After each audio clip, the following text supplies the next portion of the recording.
Assalamualaikum warahmatullahi wabarakatuh. Selamat pagi teman-teman. Saya akan menyampaikan materi tentang organik LED atau biasa disingkat dengan OLED. Nah, sebelum masuk ke materi, mari kita bersama-sama berdoa terlebih dahulu. Berdoa dimulai. Berdoa selesai. Selanjutnya, ayo kita simak terlebih dahulu video berikut ini. Bersiaplah untuk menyambut generasi baru televisi di rumah Anda. Tidak hanya lebih tipis atau menghadirkan konsep Smart TV yang terintegrasi dengan internet. Kali ini, generasi baru televisi hadir dengan teknologi OLED. Salah satunya TV LG OLED ini. OLED atau Organic Light Emitting Diodes adalah istilah teknologi semikonduktor pemancar cahaya yang terbuat dari lapisan organik. Layar OLED bekerja dengan memberikan aliran listrik pada material untuk warna tertentu. Warna TV terlihat lebih tajam dengan warna hitam yang benar-benar gelap. Berbeda dengan berbagai teknologi televisi sebelumnya, TV OLED tak memerlukan rangkaian lampu LED sebagai pencahayaan belakang. Absennya pencahayaan belakang ini secara signifikan memangkas ketebalan TV keseluruhan. Layarnya sangat tipis, setipis 3 kartu kredit yang digabungkan jadi satu.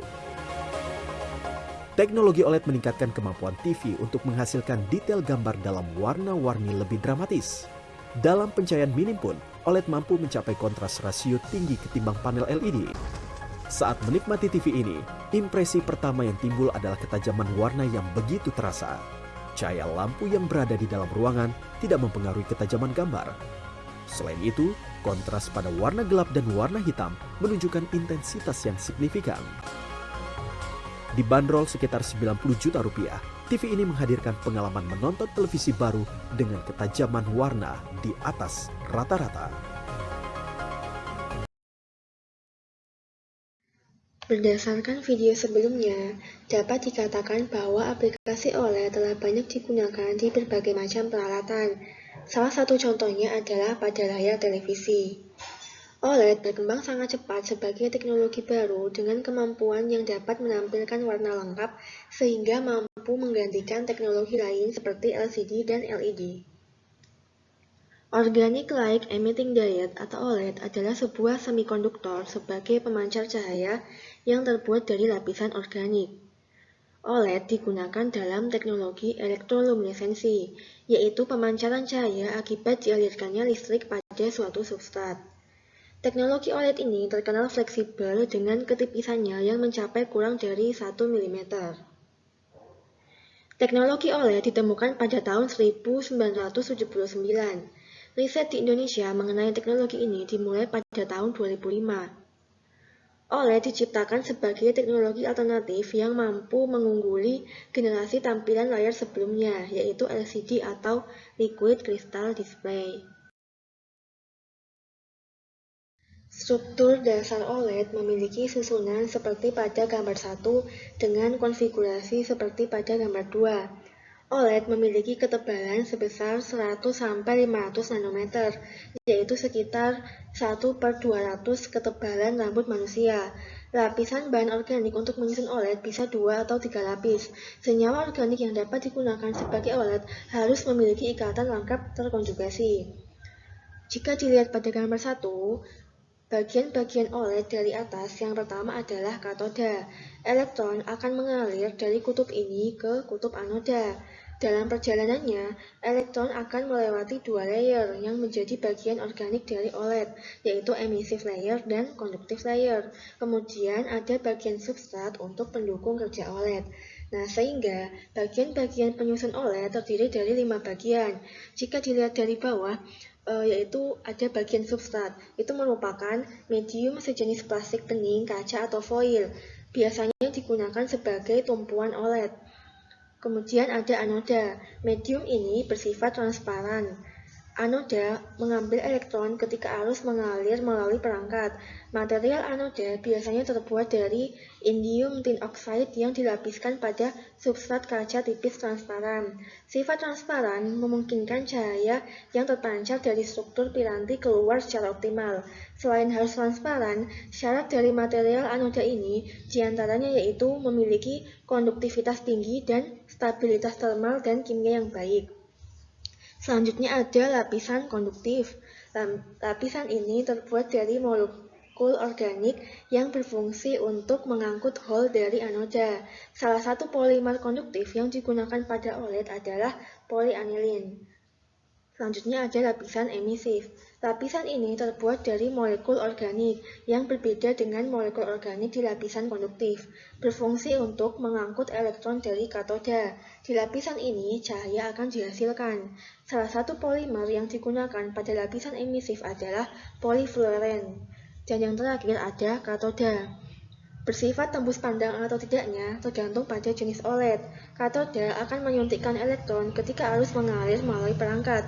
Sama seperti anoda, pada katoda juga harus memiliki konduktivitas yang tinggi. Selanjutnya tentang cara kerja OLED. Yang pertama, aliran listrik dilewatkan dua elektroda. Indium tin oxide menjadi bermuatan positif di anoda dan lapisan logam negatif di katoda. Indium tin oxide memberikan elektron pada emissive layer di polimer, sedangkan lapisan logam mengambil elektron dari conductive layer pada polimer. Akibatnya, terdapat holes pada conductive layer. Ketika elektron mencapai daerah polimer di mana pita berenergi rendah ada, yaitu di conductive layer, elektron dari indium tin oxide akan turun mengisi kekosongan pita itu sambil mengemisikan cahaya sesuai energi yang dibutuhkan. Panjang gelombang dari cahaya pada semikonduktor LED bergantung pada celah pitanya. Misalnya, polyvinyl LED mengemisikan cahaya hijau atau kuning, polyvinyl dasar LED mengemisikan cahaya biru muda, dan lain-lain.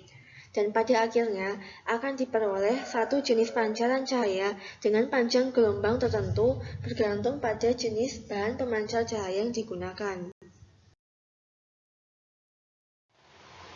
OLED dapat diklasifikasikan berdasarkan cara pembuatan dan tujuan penggunaannya menjadi beberapa tipe. Yang pertama ada Passive Matrix OLED atau biasa disingkat dengan PMOLED. PMOLED memiliki lapisan organik dan lajur-lajur anoda yang tersusun tegak lurus terhadap lajur-lajur katoda. Fabrikasi PMOLED mudah dan murah, tetapi memerlukan daya lebih besar dibanding oleh tipe lain. Penampil PMOLED memiliki kendala dalam hal resolusi dan ukuran, karena semakin banyak lajur garis, semakin besar tegangan yang diperlukan. Biasanya digunakan pada pemutar MP3, tampilan tambahan di telepon genggam, dan lain-lain. Tipe yang kedua ada Active Matrix OLED, atau biasa disingkat dengan AMOLED. Istilah AMOLED mungkin lebih sering kita dengar dibandingkan dengan yang lain.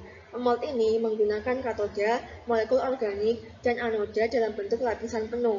Dibanding dengan tipe lain, AMOLED paling kecil konsumsi dayanya, serta memiliki refresh rate lebih cepat sehingga sangat cocok untuk aplikasi video. AMOLED paling baik digunakan untuk monitor komputer, TV layar lebar, dan peraga elektronik. Contohnya yaitu Full HD AMOLED TV dengan tebalnya 4 mm dan beratnya hanya 3,5 kg. Tipe lain yaitu Transparent OLED atau biasa disingkat dengan TOLED yang hanya memiliki komponen tembus pandang yaitu substrat, katoda, dan anoda.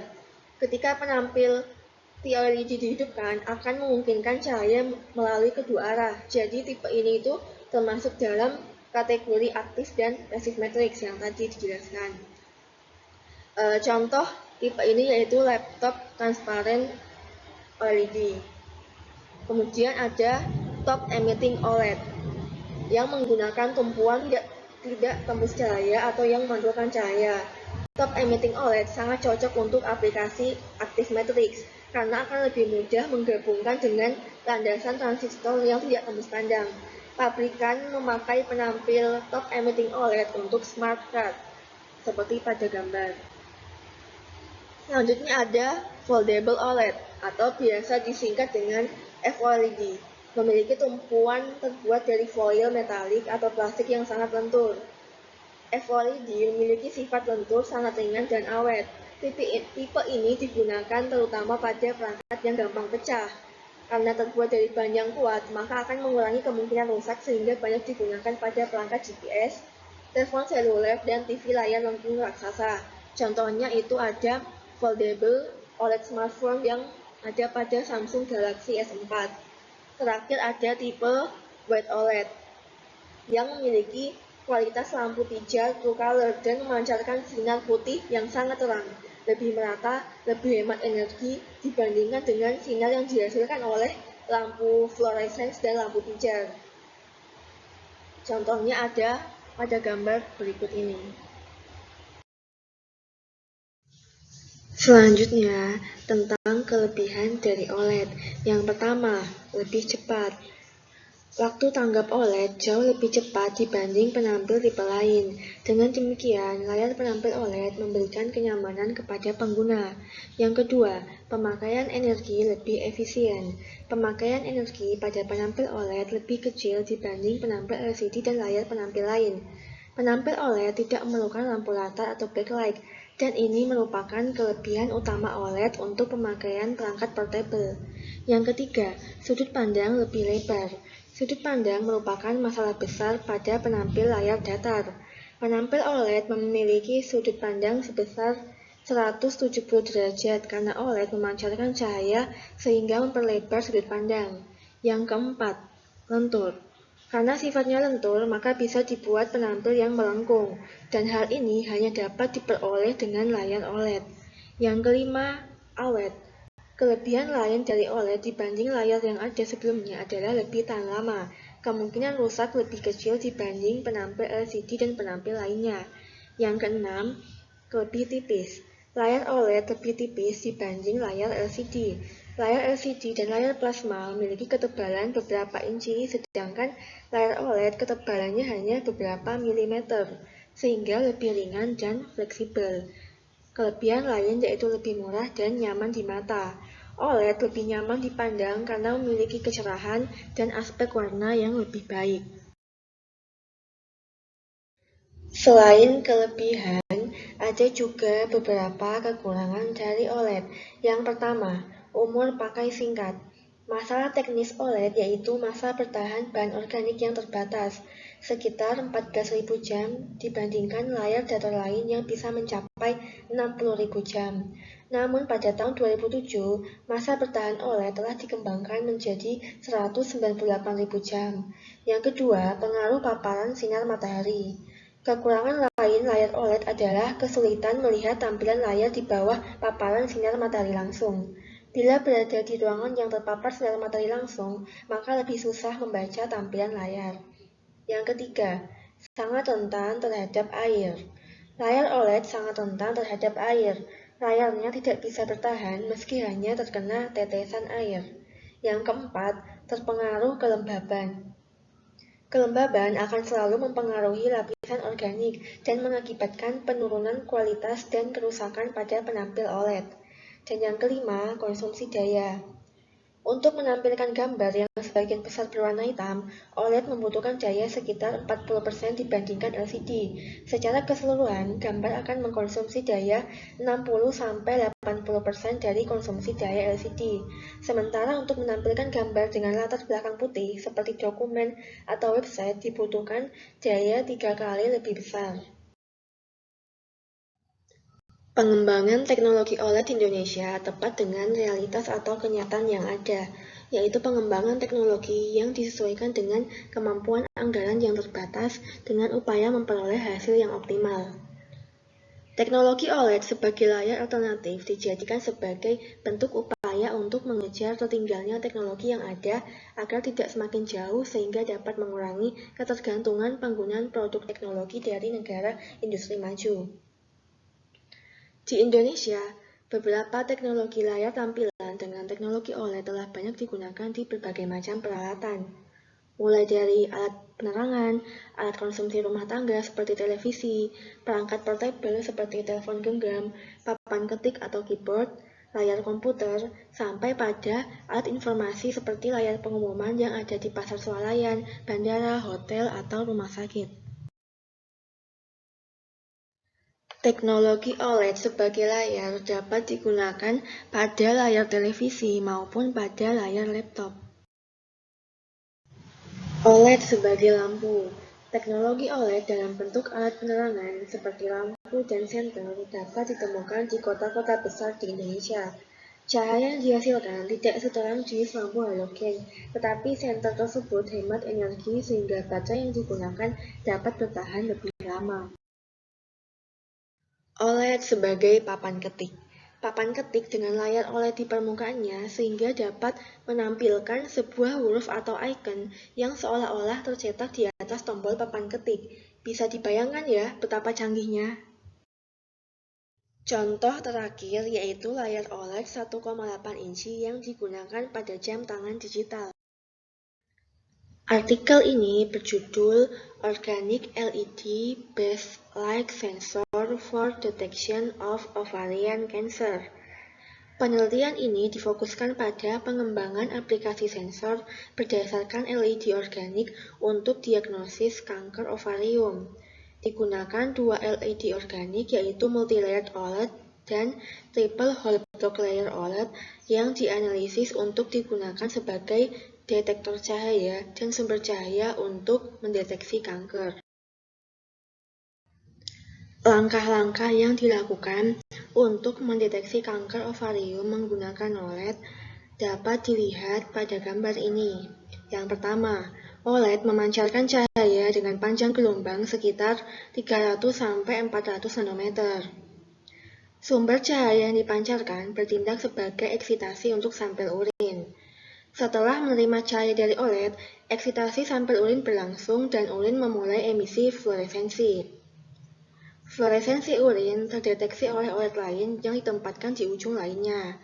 Nah, berdasarkan emisi sampel, OLED mendeteksi panjang gelombang dan memberikan respon dengan menghasilkan nilai-nilai arus yang berbeda yang membantu untuk membedakan antara emisi 420 nanometer dan 440 nanometer. Jika emisi urin yang dihasilkan memiliki panjang gelombang 440 nanometer, maka orang tersebut dideteksi menderita kanker ovarium, dan sebaliknya, jika emisi urin yang dihasilkan tidak memiliki panjang gelombang 440 nanometer, maka orang tersebut dinyatakan sehat. Artikel jurnal selanjutnya berjudul Pengaruh Variasi Suhu Laminating, Waktu Ultrasonic Cleaning, Kecepatan Rotasi Spin Coating terhadap Karakterisasi Organic Light Emitting Diode atau OLED. Berdasarkan artikel ini, metode yang digunakan penulis yaitu metode teknik laminasi, karena teknik laminasi merupakan teknik fabrikasi OLED yang murah. Teknik laminasi merupakan teknik menempatkan struktur pada plastik laminasi. Langkah awal yang dilakukan adalah memastikan hubungan antara katoda dan anoda secara langsung memiliki kontak yang baik. Tahap ini memerlukan proses ultrasonic cleaning, yaitu proses pembersihan material menggunakan aseton atau etanol, serta pembersihan material dengan aqueous tanpa ultrasonic cleaning. Proses ultrasonic cleaning dilakukan dengan variasi waktu. Adapun alur fabrikasi katoda dan anoda dengan variasi waktu ultrasonic cleaning dapat dilihat pada gambar berikut. Variasi waktu yang digunakan adalah 5 menit sampai 20 menit, yaitu kelipatan 5 menit, sedangkan tegangan yang digunakan mulai minus 3 volt sampai 3 volt. Proses laminating merupakan bagian proses dari fabrikasi yang menentukan performa OLED. Hasil struktur katoda dan anoda yang sudah dibersihkan menggunakan ultrasonic cleaning kemudian dilaminasi dengan variasi suhu, dan selanjutnya akan digunakan variasi kecepatan spin coating, yang nantinya data akan diambil dari hasil fabrikasi yang dilakukan. Jadi, inti dari penelitian ini adalah menganalisis karakterisasi arus listrik OLED yang terbaik sehingga mendapatkan struktur OLED yang baik.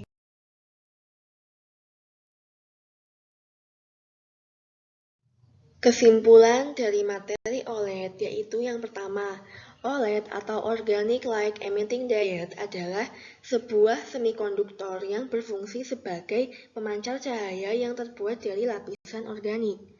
Yang kedua, pemancaran cahaya pada OLED terjadi melalui proses elektroluminesensi, yaitu pemancaran cahaya akibat dialirkannya listrik pada suatu substrat.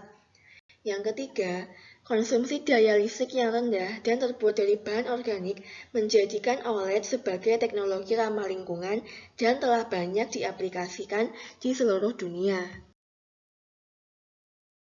Sekian pembahasan mengenai materi organik LED. Untuk lebih jelasnya, PPT dan artikel jurnal dapat di-download pada link yang sudah tertera di deskripsi. Terima kasih sudah menonton video ini. Saya akhiri. Wassalamualaikum warahmatullahi wabarakatuh.